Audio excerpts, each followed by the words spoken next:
Chapter 6. The Montgomery Bus Boycott. Rosa Parks was a black woman who worked in a shop in Montgomery. Every day, she took the bus to and from her work. One day, in December 1955, Rosa Parks got on the bus to go home and sat in a seat at the front. There were 3 other black people sitting near her. More and more people got on the bus, and soon there were no more seats. White people had to stand. The driver stopped the bus and asked the black people at the front to give their seats to white people. 3 of them stood up, but Rosa Parks stayed in her seat. Rosa belonged to the NAACP, a black civil rights group, and she knew her rights. She refused to get up. "Why don't you stand up?" said the driver. "I don't think I should have to stand up," Rosa answered. "If you don't stand up, I'm going to call the police," said the driver. "You can do that," said Rosa. So the driver called the police, and Rosa Parks was arrested and put in prison. The arrest of Rosa Parks made many black people in Montgomery very angry. But it gave them a chance to protest against the policy of segregation on the buses.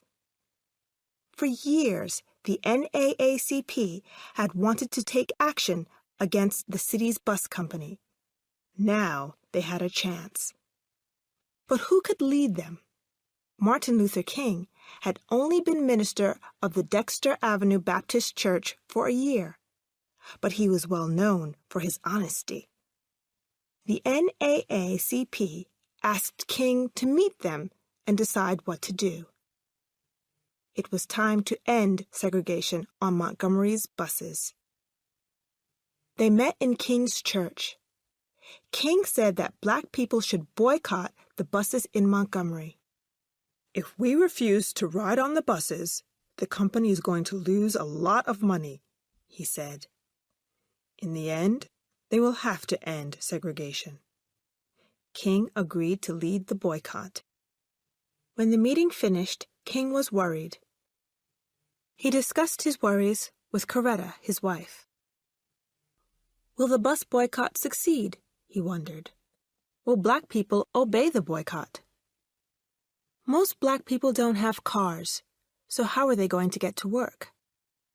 If people can't get to work, perhaps they will lose their jobs. Maybe the boycott will hurt black people more than it will hurt white people. How will that help black people? There were a lot of questions, and King and his wife talked for hours. Neither of them slept well that night. Next morning, King and Coretta got up and looked out the window. There was a bus stop in front of their house. They waited for a bus to come. At last, the first bus came, and it was empty. Then the second bus came, and it was empty too. It was the same all over Montgomery. Black people walked to work. Some of them walked 20 miles or stayed at home.